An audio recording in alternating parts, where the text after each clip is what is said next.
Good evening, everyone, and welcome to the DC Public Library. My name is Chanel Toms. I'm the production assistant here at the MLK Library. It's a pleasure to start what promises to be an engaging and enlightening discussion. Country music is a fundamental part of American culture, woven into the fabric of our national identity. However, many people are unaware of the significant role that Black artists have played in shaping this genre. Tonight, we have the privilege of hearing from Alice Randall.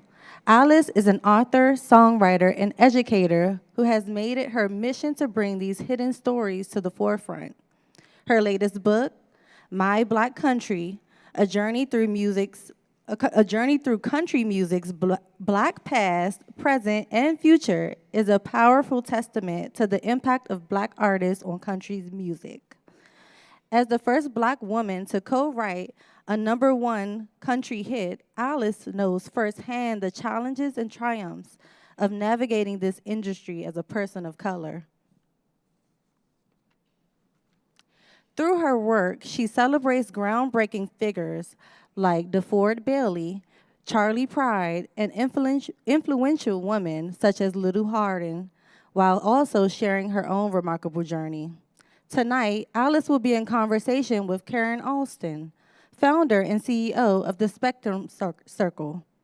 We are thrilled to have these two remarkable women share their perspectives and experiences with us as they explore the fascinating history and future of Black country music. Before we begin, I would like to express our gratitude to the DC Public Library Foundation for their unwavering support in making events like this possible. Their dedication to promoting literacy, learning, and community engagement is truly invaluable, and we are grateful for their partnership. The DC Public Library Foundation is committed to providing a platform for diverse voices and fostering a meaningful dialogues that encourage our understanding of the world around us. Tonight's program is a testament to that commitment, as we explore the vital role of Black artists in shaping one of America's most beloved musical genres. So please join me in giving a warm welcome to Alice Randall and Karen Alston.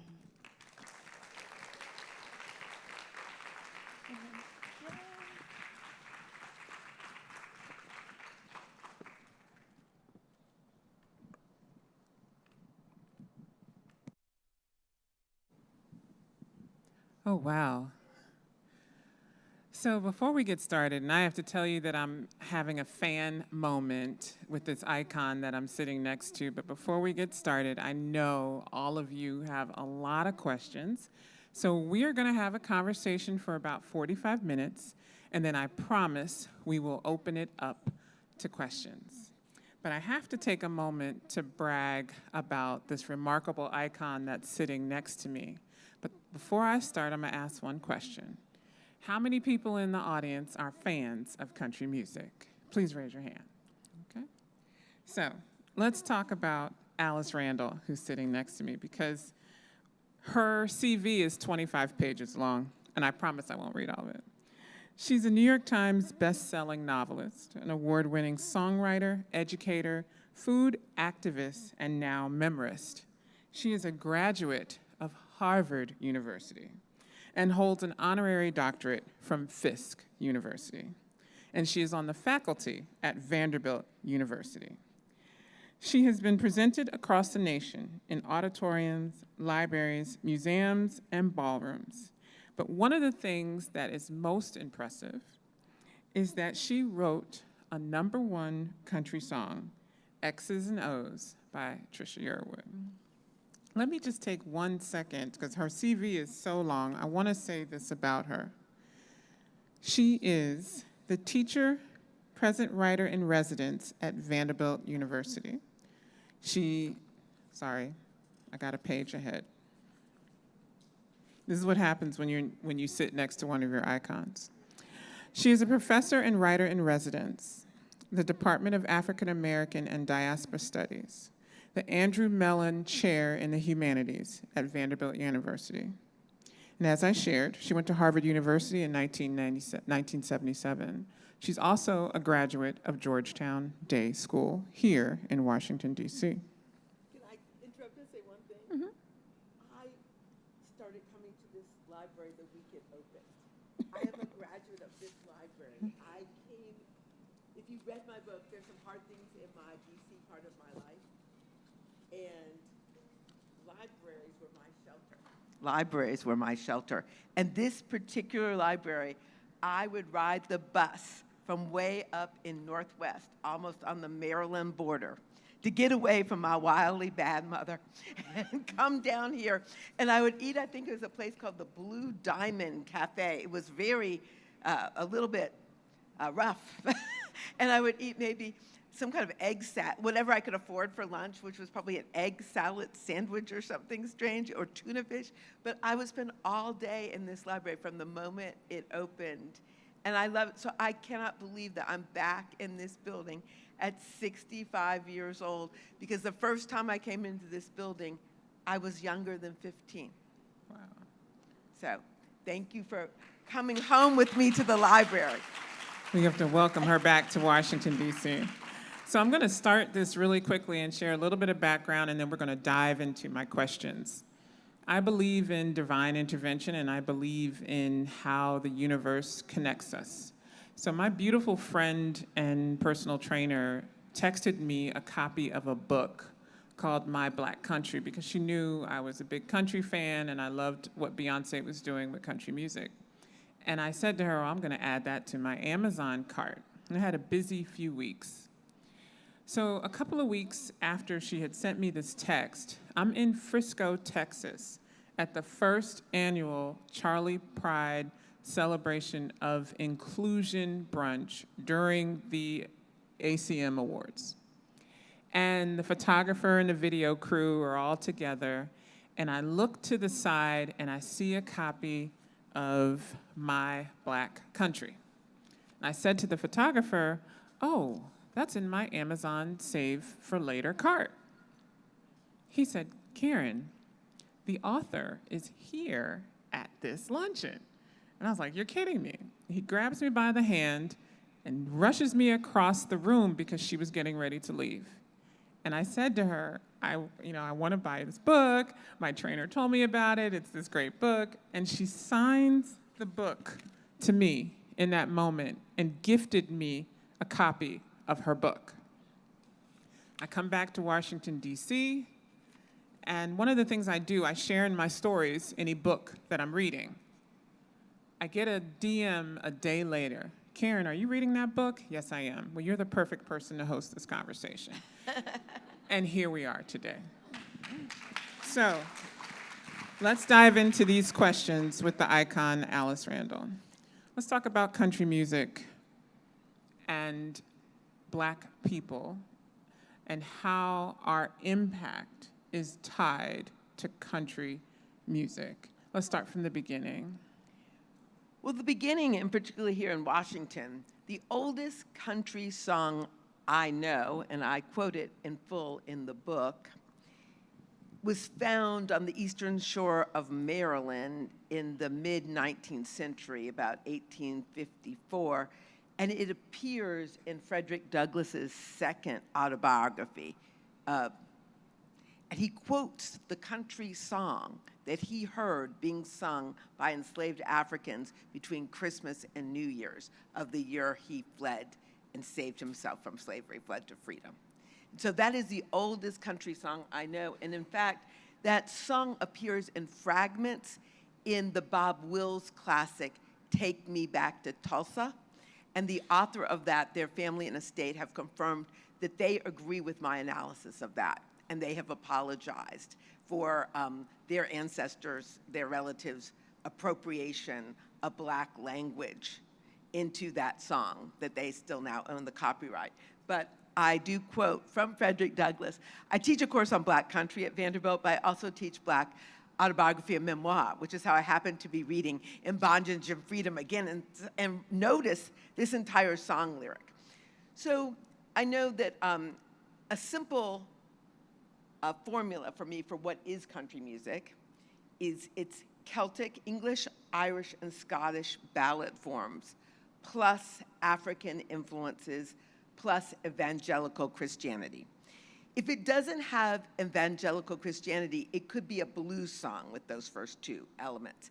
If it doesn't have the Black influences, it could be a folk song. To get to country, so all country is actually Black country. And to give you just a couple of the high points, so I imagine when the first Black baby was born in the New World, in, say, in Jamestown, to a mother who had come over on a ship in chains, when she's singing to her infant, and she is singing some African melodies. Africa is a large continent with many cultural cultural groups, religious groups, spiritual groups, but they're divided up in the New World. So, but she still has fragments from her home community, but she's hearing these new melodies that are all around her, that are the Irish and Scottish and British melodies, and this new Christianity, because these divided up Black people are moving towards their own engagements with this new spirituality. That song that she makes out of all that is the first country song. But we don't have a recording of that. What we do have, and just to hit two biggies, is in 1927, the very first time the word Grand Ole Opry was ever said on the radio. The next sound heard was DeFord Bailey playing his original composition, Pan American Blues. And DeFord Bailey was a third generation, in 1927, third generation self-described Black hillbilly artist. Third generation. He will become the Grand Ole Opry's first superstar. He will launch Chet Atkins. He will launch Bill Monroe. He will be completely erased from the told story. So that's 27. 1930, we're going to get, and this is the last one I'll say about this Black influences, this part. 1930, we will have the first million-selling country single, Blue Yodel No. 9. There are three geniuses that play on that first million-selling single. Only one of their names got put on the record. The name that got put on the record was Jimmie Rodgers. The other name, you'll know it, Louis Armstrong. But he didn't lead the session. He didn't play on every bar of the song. The only person who played on every bar of the song, for sure, was Lil Hardin Armstrong, a Black woman born in Memphis, Tennessee. She went to Fisk for 3 years. She was raised by an aunt and grandmother who had been enslaved. She is a musical genius, and she is the person, when you analyze the lyric to Blue Yodel No. 9, it's told in the voice of a Black woman, a washerwoman in Beale Street in Memphis. That's not Jimmie Rodgers' song. He had never even been to Memphis in 1930.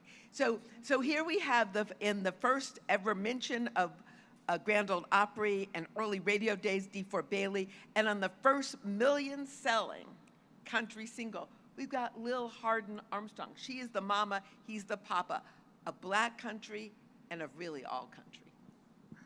Isn't that incredible? That history. So let's talk a little bit about, because we can't talk about country without talking about cowboy history. No. So I want you to share, and for those who don't know, my grandparents are from Oklahoma, my grandmother's from Boley, and my grandfather's from Okmulgee, which were Black cowboy towns. Let's talk about the history of the Black cowboy and the impact on country music. We know country was originally often called country and Western music. So Western is a very important part of country. So just fast forward to a couple of highlights. Now, I was born in Detroit, Michigan, the same year as Motown Records. And so, of course, being born in Detroit, labor unions are very important to me. And from kindergarten, I'm hearing about A. Philip Randolph and the Brotherhood of Sleeping Car Porters. That's what happens to a little Black girl in Detroit. Well, you know what? One of the first members of that was a man called Nat Love. He also wrote his autobiography. Nat Love, like a lot of the original sleeping car porters, do you know what he did before he was a sleeping car porter? He was a Black cowboy. We've got pictures of him being a cowboy. In fact, Most of the original sleeping car porters, or a large number of them, were black cowboys. We now know the Smithsonian estimates that 20 to 30% of all American cowboys were black and brown. And they have been erased from the cowboy story. One of the things I drilled down on, and when my daughter was performing in Santa Fe with Rhiannon Giddens in a ballet, I got to go into an archive there. And I saw the original of Thorpe's Cowboy Songs book. And I'm gonna, for those of you who want trigger warnings and all of this, but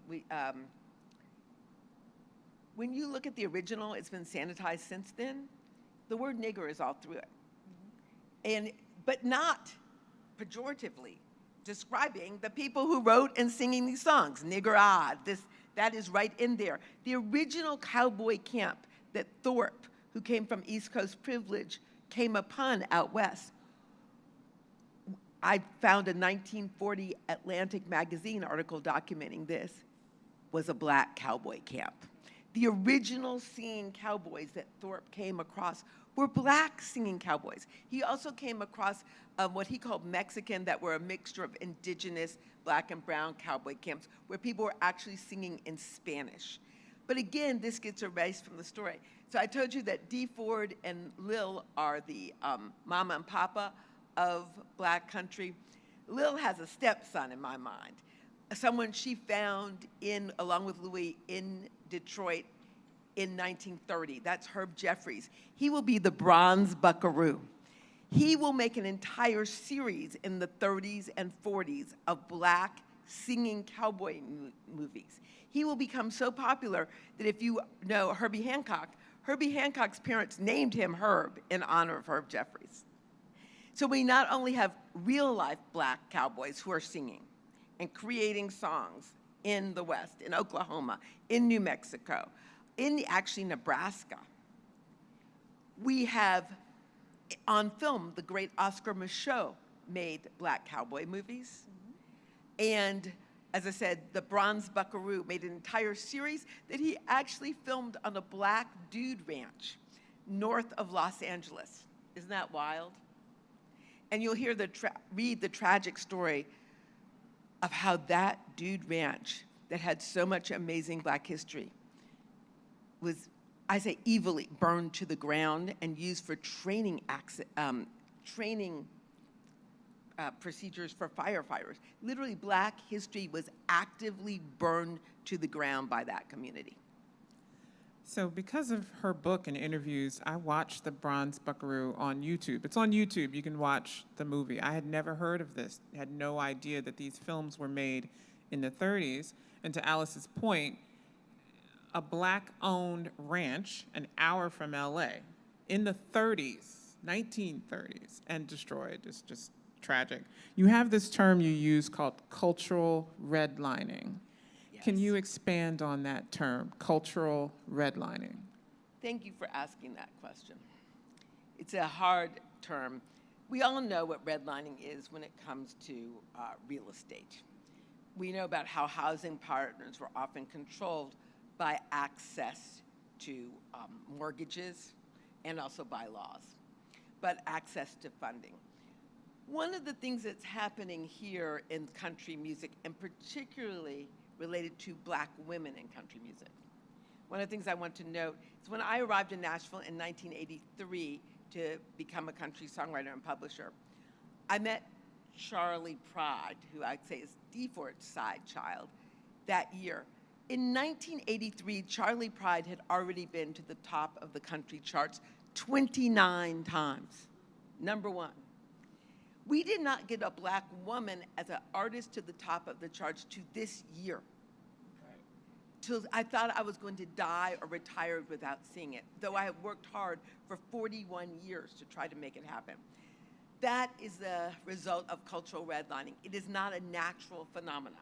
This is a result of black women not receiving investments, not being signed, being excluded by the people saying it can't happen. Examples that I talk about in the book, Rhiannon Giddens. She is physically beautiful by all American patriarchal standards that are dominant in country music. She has an extraordinary voice. She's actually formerly trained opera singer from Oberlin. She's an amazing, literally world-class band, multi-instrumentalist, but extraordinary in the banjo. She actually plays on Caldwell Cowder. She plays on Texas Hold'em. So she's a world-class musician. She's a great, extraordinary poetic songwriter. She just won a Pulitzer Prize. But could she get anywhere on the country charts? That is not natural. Rhiannon was physically beautiful, voice beautiful, instrument beautiful, amazingly insightful lyricist, and she was excluded. She was not allowed to buy on the block of the top 10. So I was going to save this question for later, but you brought it up when you brought up Cowboy Carter. So did you and Beyonce time the release of this book and the album? And what has Beyonce's impact been, especially since you are in Nashville? What has Beyonce's impact been in the conversation around Black and especially Black women in country music? Well, you started off by saying you believed in God and divine providence and things that we did not coordinate, but it is completely an octave. One of my country songs has a line, makes me think maybe God's a woman too, makes me think maybe God's a woman too, that it was an act of God, that Black woman God, that these things happen at the same time, because all of America needs to know this and understand this. People who love country music and George Jones and think they don't love anything in Black culture and they don't love Black art need to know that George Jones owes everything to Lefty Frizzell, and Lefty Frizzell his brother acknowledged, that he was completely taught by a Black country musician and received his first guitar from that man, as was Hank Williams. All Americans need to know, Black Americans need to know that we have real estate in this culture from the beginning. So I think that the Beyonce album has done an extraordinary thing. First for Black women, because there's so many Black men who've been at the top of the charts, I can't name them all, from Jimmy Allen to, there's been obviously Ray Charles, there has been Charlie Pride, there's been Darius Rucker. Literally, there have been so many. Since Beyonce went up, we didn't get another Black woman, we got another man. I love Shambuzi, but it's interesting. We did not get Raina Roberts in that position. Right. So I think it means that Nashville can no longer tell the lie that a Black woman can't be a country star. Yeah. That is now, that 1 and 0 are very different numbers. When something has never been done, people can believe it's impossible to be done. When it's been once done, it's far more likely. And interestingly enough, a lot of the people who are going to be the best allies of Black women in this now are purely people who think they can make a lot of money. They won't make as much as Beyonce did, but they're now investments, bankers are interested. Wow. Doors are opening because people think, I can make money on this. And so that makes a huge difference. It doesn't end the cultural redlining, everything from there are very few stylists who are interested in knowing how to dress Black women and their aesthetics in country music. Very few photographers. We had to bring in a photographer a Black woman from Yale in Alabama to take my picture for the New York Times because there just wasn't the person who in Nashville who fit into my life, into my apartment and understood how to even like me to do it. And not make, so I think Beyonce has changed so much. When she first entered into this with Daddy Lessons, she was not well received, to say the least. And I will say that when I wrote The Wind Done Gone, I did have to go out with actual armed guards on my first book tour because I got some death threats from The Wind Done Gone. And that was a hard thing. The only other time never had a death threat over this, but I have had my presence threats of physical violence. Against me, was when I wrote a song, I wrote an article defending Daddy's Lessons in American Songwriter magazine. Wow. And I actually had more than one person, maybe 2 to 3, step towards me with menacing physical challenge about defending, by saying that Daddy Lessons was absolutely a country song and giving my checklist of why I thought so. Now, of course, I was not going to be shut up by it, but there was a lot of pushback on Beyonce. There was, even when I first got to Nashville, I had the man who put his feet up on the desk and said, you need to go back to wherever it is you came from. I had the songwriter who just was put on the Rolling Stone list of some greatest 200 country songs of all time, who said in front of me, when they just got introduced to me, I've been at this too long if I have to compete with nigger girls from Harvard to get cuts. And I stepped back towards him and I said, I am and you do. You know that, and that's that Detroit chin-up swagger. So I am thrilled that Beyonce has put an end to the conversation, allows us to look this, and as Caroline, my daughter, who's a poet, coined a phrase, she said this is a moment with Sankofa energy. Excuse me, the poet, Juneteenth energy. Because good news at long last is good news indeed. Yeah. She said it's June. And I say it's a Sankofa moment. We're looking back to move forward. But I wouldn't have said it was a Sankofa moment if she hadn't first said, we've got a lot of Juneteenth energy here. And this is Black Music Month, but that's what she's bringing in. This is good news at long last because it's letting us tell the story that this particular moment, I think, started in about 2006. It's a movement, not a moment. And in 2006, Denzel Washington directed The Great Debaters. Mm-hmm. I don't know how many of you saw that, yes. But it was a big movie, and it had the Carolina chocolate drops. And that's the first time a lot of Black people in the modern era saw Black country music. So about that same year, Reese Palmer will enter the country charts, and she will be the first Black woman to enter the charts since Linda Martell 40 years before. It takes 40 years as a solo Black woman to enter the charts. So that is all happening about 2006. 2006, I also started teaching a course at Vanderbilt called Country, Lyric, and American Culture, and teaching it as an Afro-Celtic form. So I've been teaching this course almost 20 years. I started teaching Black country in 2015. Wow. So these things all come together in 2006. And Caroline was actually an intern on The Great Debaters. So that's how I actually got introduced to Rhiannon Giddens. And from Rhiannon Giddens, she was in the music department. I get introduced to Allison Russell when they're doing Our Native Daughters and Layla Michaela. And so it all really started about 2006. In 2010, I will publish the first major article on Linda Martell in the modern era. And that was in the Oxford American. So it's been a long time coming, but we wouldn't have gotten there without Queen Bee. So and we wouldn't have. I want to make sure everyone knows who Linda Martell is. So can you share a little bit about who Linda Martell is?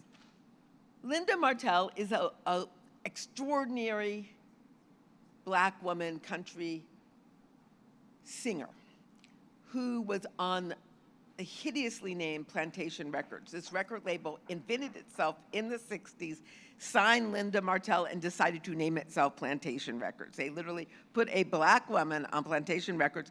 And despite all that, she has an extraordinary voice, sort of more than Lynn Anderson, Bobby Gentry. If you cross Bobby Gentry and Lynn Anderson and gave her even better song sense, and both of those women had great song sense, you get Linda Martell. One of her great songs is called Color Him Father. And that's a song about a stepfather that's really wild. She also has a song on that first album about the people who move to go, to San Francisco, not from the big cities of New York and the hippies, the ones who come on the Trailways buses from the Deep South. There were some Black people in Oakland, that came out to be part of the Summer of Love too. And Linda Martell sang about them in San Francisco is a Lonely Town. She's an amazing song sense, and she sang on the stage of the Ryman 12 times. She looked out at those words, Confederate Gallery, 12 times. And she never went incognito, unlike Charley Pride. And I love Charley Pride, and I can talk about him in another context a long time. He launched his first albums without ever showing a picture of himself. He knew racism was real, and he decided he was going to get his foot in the door first, his voice in the door, have people love the music before they saw who he was. Linda Martell wanted to be seen from the beginning. She actually sang on Hee Haw, sang on the Opry, and she was just, despite her amazing voice, destroyed with 1,000 cuts. And I think that one of the interesting things is the country audience. It's got to take a hard look at itself and think about why in the 60s they were willing to support Charley Pride and they were not willing to support Linda Martell. And that's beyond the scope of this discussion. But she's an amazing singer. She's still alive, and Beyonce honors her on this album. And I am so thrilled. There's a documentary her daughter has been making, her granddaughter has been making on her. I'm in that documentary.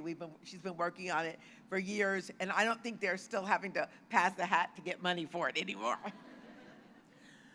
So let's talk a little bit about your history in songwriting and how it happened. And I want to also talk about Anna Gordy and how she inspired you to begin your songwriting career. Oh, thank you for asking the Anna question. As I told you, I was born in Detroit in 1959, the same year as Motown Records. I had a wonderful father. He was a girl dad before people talked about them that. He was a feminist before we labeled them that. And so he always told me, but Anna Records was founded before Motown Records by Anna Gordy and one of her sisters, and that the real secret weapon that Berry Gordy had was his sisters, but particularly the brilliant Anna Gordy. And so she was always put before me as an example of who I wanted to be and how important it was to be a music publisher and a writer, not a performer, frankly. And so I knew Anna Gordy well into the time I got married. Right before I got married was my last time to talk to her on the phone. And then I joined my first husband was in the State Department, so we headed off for the Philippines. But Anna was an inspiration of mine. I wrote my first country song in a Motown cherry tree. My very good father was also a complicated man. He was an alcoholic, and so one day, I was about 4 years old, and he was leaving me in the car, and the dusk was falling. It was like getting dark, a little darker than this.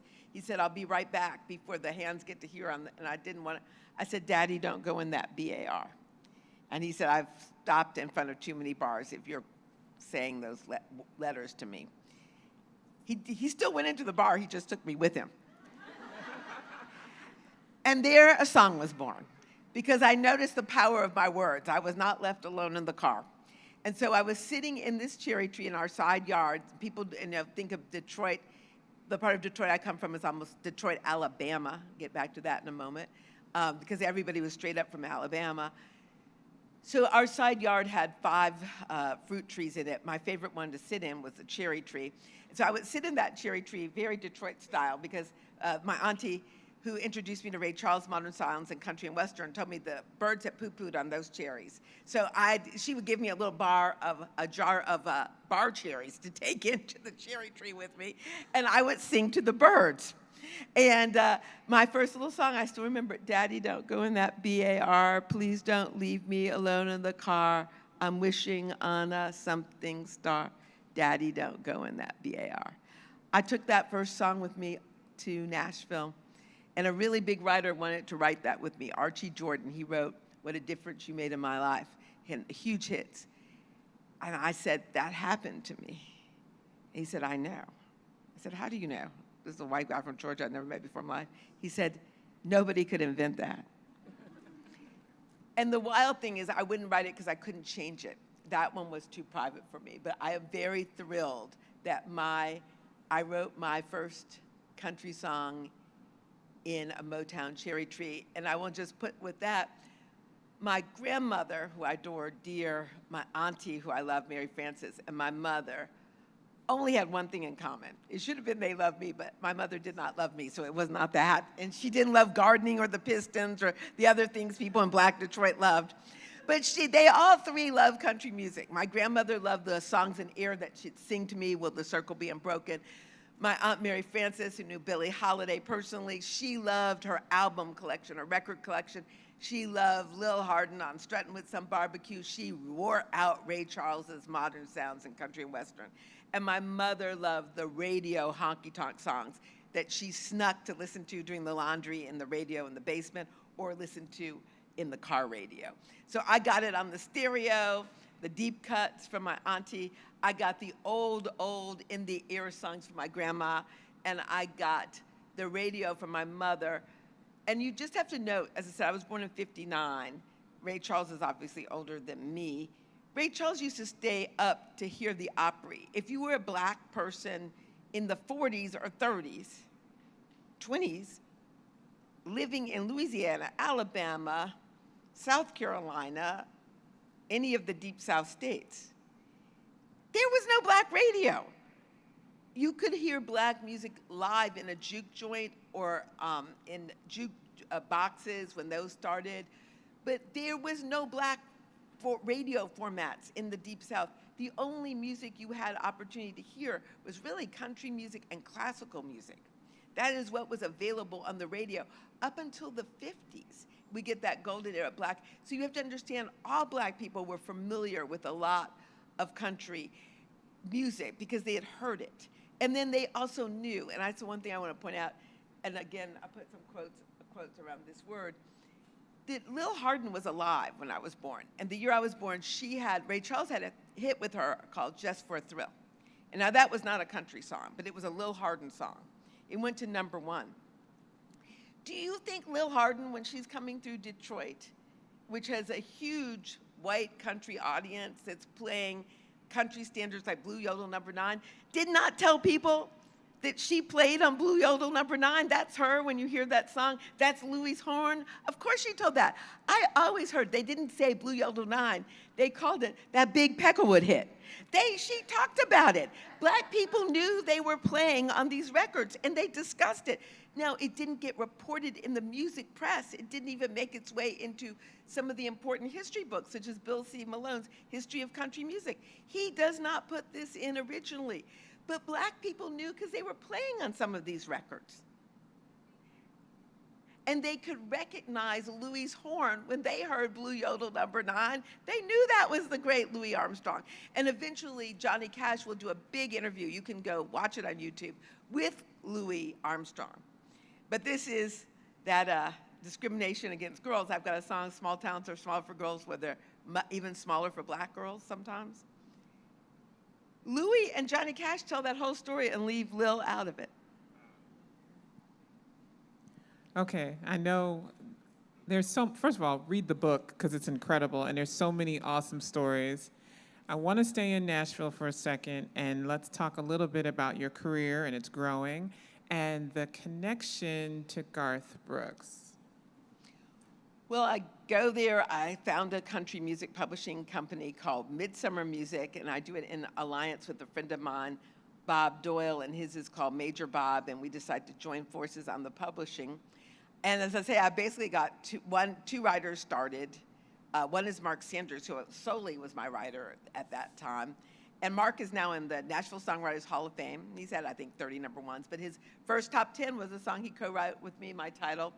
And one day, my friend Bob said to me, this person had just gone to rent an apartment, and the person he was renting from said he stopped and played her a song, sent her over, and it was Garth Brooks. So we signed Garth, and I owned until very recently, I still own a part of one of his songs. Most of Garth's stuff I just sold back to Garth recently this year, which was really good business for me and fun. But with 41 years, Midsummer Music has had a very good ride. So we've got two songwriters who are in the Nashville Songwriter Hall of Fame. But I'm even prouder of the songs, and we have an album that goes with this. In my time, Glenn Campbell, I'm sure you've heard of him, Glenn Campbell, Mo Bandy, Marie Osmond, Trisha Yearwood, Steve Earle, all of these people have recorded and released my songs. I have had songs, X's and O's was 2 weeks at #1. It's a recurrent country classic 30 years later. But Girls Ride Horses 2 was in the top 10. Many Mansions, a song about the homeless, was in the top 40. And what I love is I've taught these songs told necessary untold stories that I feel that, including the ones that I wrote and published. Many Mansions was the first country song to chart, at least about people who are unhoused and homeless. I wrote that when Caroline was a baby and we were living in New York in Chelsea, and her father was working at the United Nations. But I saw a black woman who had come up from the South and got lost in the streets of New York and involved with drugs, who I thought had frozen to death on the street that winter, seen life still by winter's bitter chill. But when Mo Bandy sings that, everyone assumes it's a white person, and that it got changed to a man. Allison Russell sings it on our new album, and it restores it. And she changed it she rewrote the King James Bible. I love my Allison, this new generation of wild women. And she said, in my mother's house, there's a mansion for me. And I love that. So we put the great Rhiannon Giddens is on this album. She sings the Ballad of Sally Ann. When John Cowan, who's one of the founders of modern bluegrass, sang it, it was a Grammy-nominated album. Mark O'Connor, who Isaac Stern said was the greatest fiddle player of the 20th century, played on it. But when they sing it, it's white people watching a lynching and not stopping it. When Rhiannon sings it, it's embodied resistance. It's love beyond the grave for Johnny who's swinging from the tree. And she is Sally Ann, and she's demanding a reckoning. It is trauma that is turned into transcendence because the beauty transcends. It does not take away the horror of the terror, but it announces that we are more than the terror, that she loved Johnny beyond the grave. And I am so thrilled that that album, that Caroline actually was the art director for that, got all those artists together for me, Allison, Valerie June, Rhiannon Giddens, added some people like Sunny War. But it's so wonderful to have the black and brownness of the heroes and sheroes returned by these black women's voices. Okay, so I'm going to pivot for a second, and I want to make sure I get this question in before I'm looking at time. I want to do one more question, and then we'll go to Q&A. So outside of music, you also dabbled into the movie business, and there's a great story in the book that talks about Quincy Jones. So can we hear the Quincy Jones story? Yes, but it's so, to use a funny word, naughty. I would never do, no one should do this and no one should do this now. The world has changed. Now, I was writing all these country songs and I was trying to, and I knew about Herb Jeffries. I'm from Detroit, he's from Detroit. So I'm thinking, it's hard to get these things on the radio, and I wanted to get them on the, out there with black people. Like, I'm trying every which way to do this and launch a black artist, a female artist. And the only way I could figure out how to do it was to make my own black modern cowboy western. And I was watching the Academy Awards. I saw Quincy Jones sitting in the front row. It was after The Color Purple. I said, that is the person who could help me do this. I mean, I did not know Quincy Jones. I asked everybody I knew, could they get me an appointment with Quincy Jones? And this young woman, she was, I believe, in her 20s at the time. I'm not going to, and I was probably all of maybe 32. I don't know how old I was, but about then. She said she's got me an appointment with Quincy Jones. And so I fly out on my own little dime, leave my, to Los Angeles, and she picks me up at the airport. And because I have this idea for this Western I'm going to write about Brick Jobson, this black man. I'm writing all the songs. It's going to have a black woman in it. They're both going to have, it's going to have all this music. And she said, there's one problem. I thought we'd solved the problem. I figured out whatever I needed in that story. She said, the problem is you actually don't exactly have an appointment with Quincy Jones. Now, I have just literally spent my own money to fly to Los Angeles. I was like, what? We are driving into Bel Air, which is a very fancy neighborhood with not a lot of black people running around in this moment. And we are, I said, what do you, and she said, well, you don't exactly, I can get you into the house. I said, what do you, like, and I truly didn't ask too many questions. I said, like, do you know the guard at the guard gate? I mean, my father had told me there was two ways to get in a building on the weekend, to know the president of the company or know the janitor. So I knew at this point, I'm from Detroit, not to ask too many questions. Either the guard, the housekeeper, she did. So I get let into the house, and she is going to park. She's not coming. She's like parking down the street. If I come out here, like she's going to park 2 blocks away. It's another bad sign. And you also have to imagine, I am not a clothing person. I sort of dress up for Lil Hardin. She also did couturier stuff. So I wear black penny loafers and a white shirt, black blue jean skirt, and some banjo earrings that one of my friends had baked me in a toaster oven, because I thought that I wanted to have banjos in my ears, that I thought this was like speaking so much of what I wanted to do. And this woman, whose husband had written songs with me, baked me banjo earrings in her toaster oven. I had them clipped onto my ears. And I got put into this library. And at that moment, Quincy Jones's library is really beautiful. And I'm thinking, I don't fit in. I look like some nerdy little girl from Nashville with banjos in her ears. And he walks past me. And he doesn't say anything. I don't say anything, because the library was like between 2 rooms. In the second or third, and I didn't know, I'm a rule follower, so all the room I knew I was allowed to be was in this one. I didn't know how I was going to get out of the building, because I didn't know, but the second or third time he passes me, he says something like, "Who are you?" Or "Why are you here?" I said, "I'm Alice Randall." I said, actually I didn't say, I said, "How would you like to make a movie about a black man whose wife gets kidnapped and gang raped, and he still loves her and wants her when all the white men don't want their wives, and he goes back in a 2-year journey in the Comancheria to get her back?" Just like that. And he stopped, he said, "Slow down. Who are you?" "I'm Alice Randall from Detroit, Michigan." And Mosaic, and he sits down next to me, and he says, "Start all over." He literally, and he said to me, what I really remember was, he said right then, "We're going to make that movie. We're going to make that movie. Can you come back in 3 weeks? Because I've got to go lay down a velvet carpet." I remember this. "I've got to lay down a velvet carpet for my Pearl." And he was talking about Miles Davis. And he was talking about one of the last recordings he was going to do, he loved, for Miles Davis. So he said, "I've got to go lay down a velvet carpet for my Pearl. You come back." And he said, "I'm going to take you to Warner Brothers, and I'm going to take you to Columbia Pictures." And you know what? 3 weeks later, or 4 weeks later, I came back, and he took me we went to 2 studios. He went right with me. And in the second, one of the Warner Brothers bought the movie. Never made it.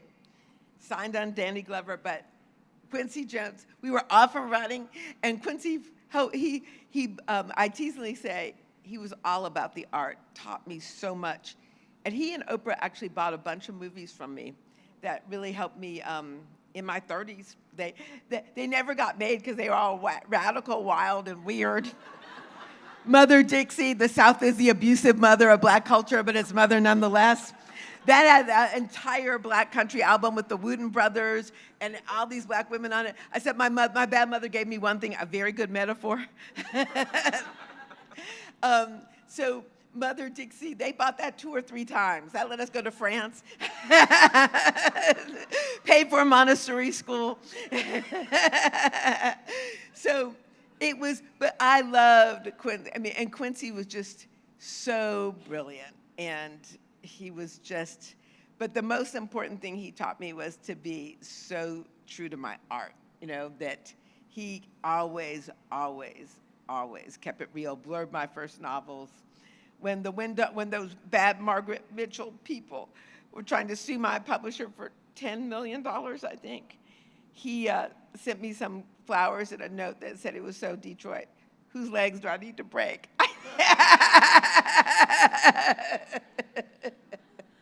Okay, But nobody should break into anybody's house. I would never go into anyone's house uninvited now. Can you imagine just being in his library and he walks by 3 times? I love this story. This book is absolutely incredible. Please, please, please support this book. So I know we have some questions in the audience. How do you want to do the questions? Okay, go ahead. My phone needs to stand up. Good evening. Thank you, Miss Alice. So 2 questions. Why is it so much hatred for black women? And number 2, why did Margaret Mitchell's people try to sue you? those stories are totally related. Trying to control the narrative of the South in a race, because the debt to Black women is so extraordinary in the South. You know, the actual Scarlett O'Hara character, everything that she does that's remarkable in that book, I can document was done by mixed race mulatto women. That we can, for example, that those are Margaret Mitchell appropriated Black women's history and dressed Scarlett up in it. And Black women's entrepreneurial gumption and dress Scarlett up in it. And so I think that people are jealous that Jimmy Rogers knew he owed everything to Lil Hardin in that song, and it was theft that they thought they could get away with. So, and I think the debt, the guilt, the shame that they feel for the history of rape, the history of appropriation, but unfortunately, a lot of that guilt and shame has been projected on the people who were the victims initially. And we've carried a lot of that guilt and shame because it was projected onto us, on some of us. And I think that this art and claiming of one, joy is radical. And Black joy is really radical, but all joy is radical. And knowing our history, knowing how we have co-created. This is a good news story if we get our credit and we get our money. Because we co-created, country has Black, white, and indigenous and Asian influences if we acknowledge them. It is Black and Asian people, Chinese people in particular, who built the railroads that connected this country, who died in the Moffat Tunnel. Railroads are inspiration for so much of country music. All Americans have sweat equity in this country music aesthetic. The idea of nature being sacred place, is an African notion. That's where African spirituality is coming into country. So I think that this erasure, and I do think there are some really complicated sexual gender politics about competition with Black women, fear of Black women, that comes into why Charley Pride was accepted. But it's a different, he also came in through sports, not entertainment. And if you read the book, you'll see that. So I wanted to go to Kansas City, where where the Negro Leagues were founded, and I went and spoke there. So he came in differently from athletics, and he was willing to go incognito. He was rising at the same time that Muhammad Ali was, and he had an opportunity to, like Muhammad Ali, do a yin-yang, have a lot of girl in his boy and boy in his girl, and have that be accepted in some really profound ways. Thank you so much for your comments and your insight. It's just been really incredible hearing you. I was wondering if you could comment a little bit, thinking about the future of Black country, about the impact of streaming and like Spotify and TikTok. And I'm wondering because I recall when Mickey Guyton came out with Black Like Me, it went viral, right? And like Spotify, and I think you were talking about radio earlier, and I just think be able to get around that kind of gatekeeping through streaming and through TikTok and stuff like that, but wanted to hear your thoughts about that influence. Well, there is a wonderful book called Whose Country that I think was published by Cambridge or Oxford University Press that came out last year, and I have a chapter in it called Mailbox Money that addresses this very specifically and in depth. So the structures of the economic structures of country have completely, of music have changed completely, and gatekeeping has changed. But Mickey Guyton still doesn't have the success that she might have had, and is still a struggle because there is these other financial aspects, what I'm talking about, literally, the cost of putting an artist on the road, and particularly a female artist. This is where sexism is real. I am not trying to be, I'm at the Detroit Downtown Library, so this will be one of my, I'm going to speak very freely. Jelly Roll is not, I think he's beautiful in a profound sense. I am one of those people who thinks everybody's beautiful. He is not beautiful by any traditional aesthetic sense of American glamour society. We have almost no examples of female artists in country nowadays who are allowed to be successful, who are not traditionally, typically, glamorously beautiful. Ashley McBryde, if you don't think, might be, there are a few exceptions. In Black women's country, we have no exceptions of this. There's no equivalent to Jelly Roll. Everybody's got to be Alan Jackson. Garth Brooks is not a pretty boy. People said he wasn't attractive enough. But there's always been space for male artists that way. So number one, the cost of breaking a female artist just because of clothes, makeup, lighting, putting it on the road, is so much greater. And so I will just say that there is a lot. Mickey Guyton actually had more bankrolling her than most. But Arena Roberts is still not signed. And how does she even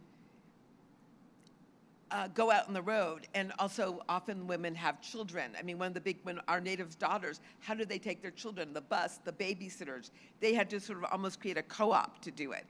Women like me, I wanted to step up and offer to help, work with them about the babysitting. That those are all the realities of the complexity. A country song I never finished writing was, who can run faster, a woman or man, if the running has to be done with a baby in each hand or kid in each hand? A woman can. A woman can. 8 times out of 9, the man will leave the baby behind.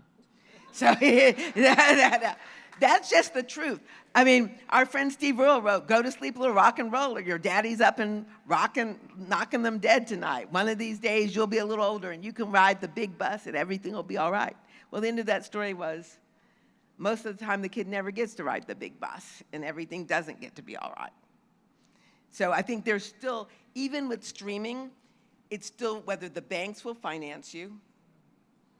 One of the things I talk about, even in the publishing company, Karen Conrad, who became a very successful publisher, a white woman, dear friend of mine, we'll have dinner Saturday night.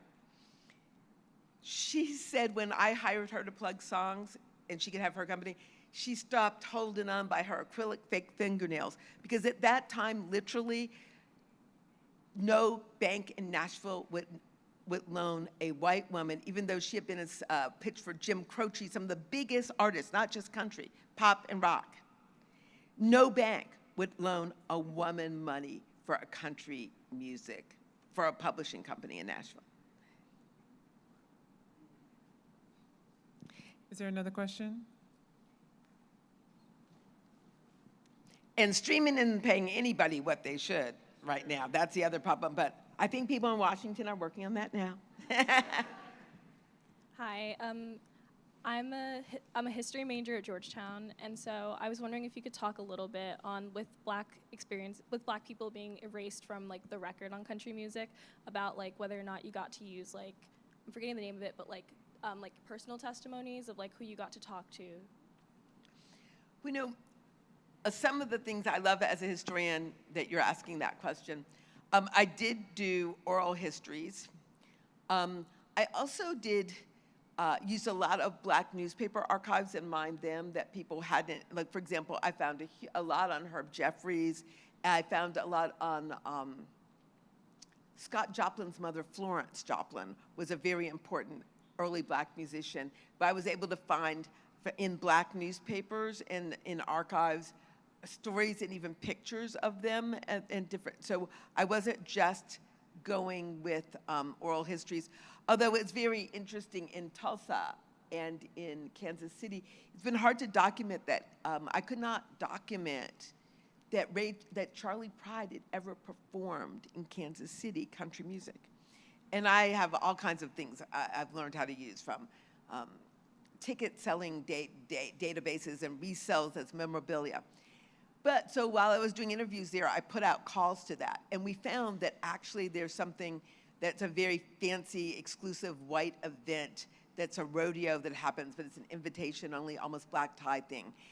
And I got several white people who said they had seen him perform there, but then how to document. But once we knew we were looking for that, I could find archive, like a 58-page report on the fairgrounds where that was, with the debate in the notes about Charley Pride performing there. So we actually found that and documented it. And then I had this traumatic story. This man comes up to me and tells me, and I actually filmed it. Oh, I came from a privileged family. He said Charley Pride was the first Black person his father didn't call nigger when he came to that thing. That he remembered it was 1962. This guy was in college. So this just happened last week. And so I said, can I film you and telling me this story? He said his name, his father's name, that his father and grandfather loved Charley Pride. So that was really, so it's a mixture of, I'm glad that I have the archival thing, that I was able to find this report that did talk about the debate and who was on it and see 2 performances there. But there is so much of our history that is missing and erased. That Johnny, and I use unusual sources, eBay, buying memorabilia, buying, and that sometimes can document things, really plumbing the YouTube archives, because people are putting up a lot of early film. That's where I found that entire Johnny Cash, Louis Armstrong discussion. I found interviews with Lil Hardin with really bad quality, but where she's talking about things.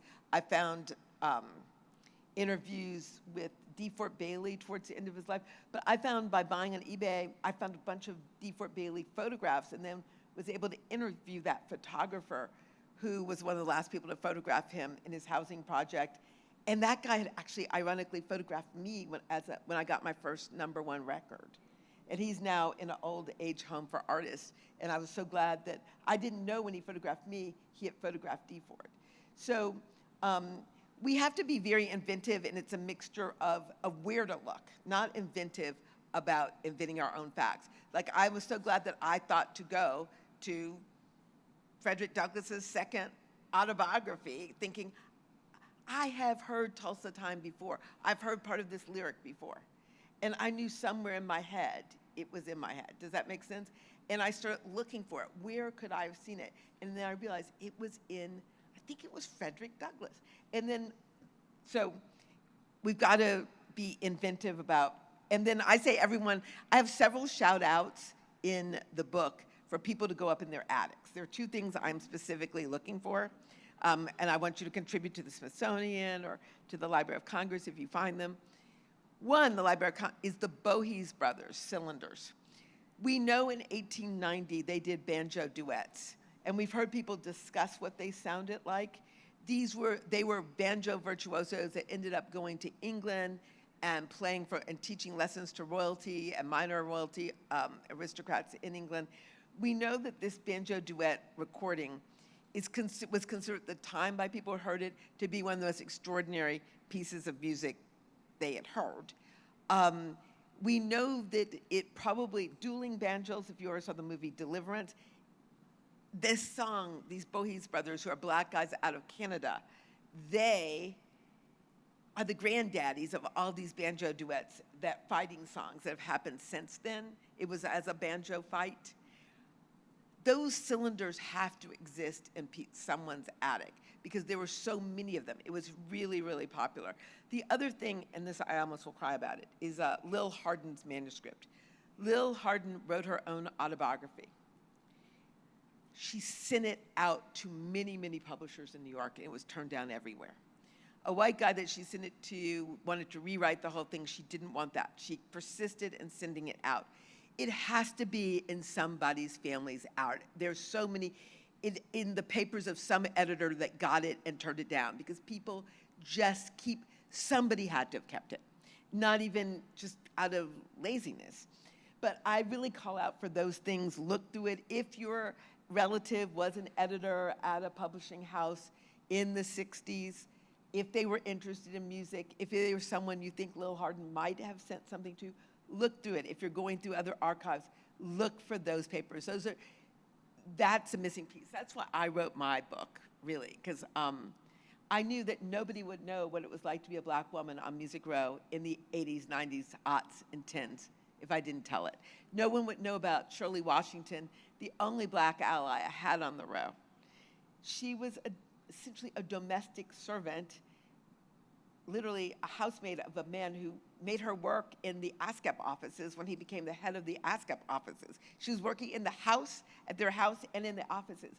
And that woman did so much, and the person before her, to help me become successful, because she knew which writers were not going to bring their best work to me. She knew when I was not dressed right to work on the row. She knew what I had to do and what I couldn't do if I was going to try to break in.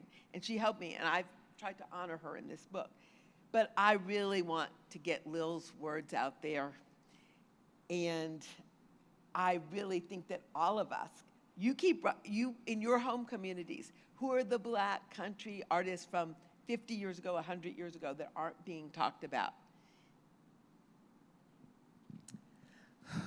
So you guys now know how incredible Alice is. Please, I think, are we out of time? Can we take one more question, or we're out of time? We can do one more question. 1, 2. And I'm going to sign books afterwards. And we are doing an event, which I don't think, at the Smithsonian Friday night, and it's going to be, and you can sign up for that online. Yay. Okay. Hello, good evening. My name is Sheila, Hey. and my father was from Texas, Guadalupe County, Texas. And growing up, I grew up in a military family, so I grew up all over. But he would tell us stories about the Black Cowboys. And I would ask him specific questions, and sometimes he could answer, but other times he couldn't. And in fact, he told me the last time that we went to Texas, he was pointing out the area that he grew up in. And he said he grew up on a cattle ranch, but it was burnt down. And I tried to find out the history and how that happened. But anyway, and he also had relatives that were Black cowboys too. And one of the names was Jesse James Nelson. I love it. And so, but anyway, you're such a firecracker. I love you. I mean, and thank you so much for sharing this wonderful book with us and your stories. I'd love to talk a little bit more about that. But I wondered if the question would be is if you thought about going to an HBCU or some HBCUs to tell the story. I'm out of Bowie State University, just saying, but an alum. Well, email me absolutely. As you know, I have my honorary doctorate from Fisk University. I never charge HBCUs to go speak.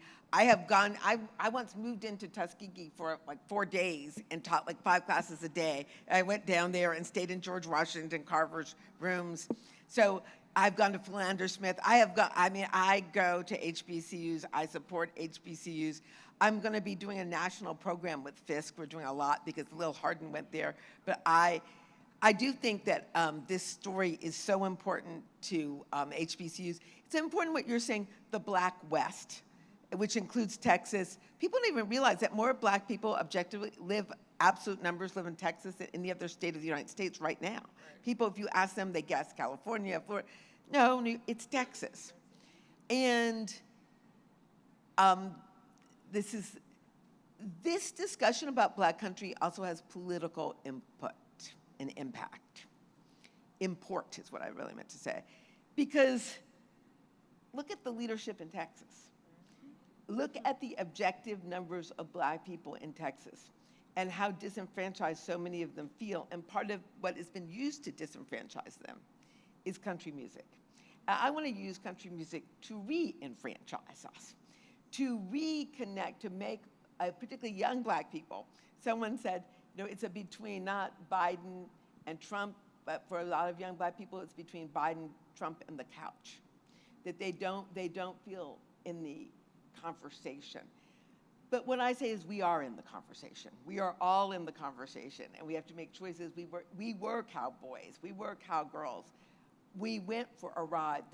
My Black country is all of our country, white and Asian. This whole country is a Black country. It's a Black and brown and white country for everybody. And I think that we all have to work together to have it be the best country it can be.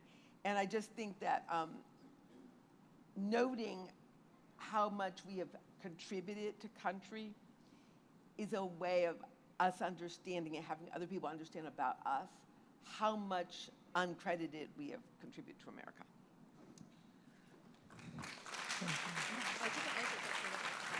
So Alice is going to sign some books. So I know you guys have more questions and want to get a signed copy of your book. I have my signed copy. And follow me on Instagram, and you can, I finally learned how, if you direct message me, I will respond back. I don't actually post any of my own Instagram, but I do respond to my messages. And I would love to be in contact. And anybody who, and book clubs, I'm really interested in, well, I can virtually go into book clubs, and we're really interested, because I will be the first to say, not because of, I want to see this book, it's a national bestseller. We want to make it a New York Times bestseller because that's the only way we'll get to the most poor and disenfranchised people. That if it's seen there, so that it gets that permeation and gets into more libraries, so it can get out for free and get out there. So I want everyone to understand this story. I think understanding this story will lead to more people voting in the fall. And I think more people feeling a part of the country, and that actually if country can improve, the country can improve. That's fabulous. Thank you. And country is improving.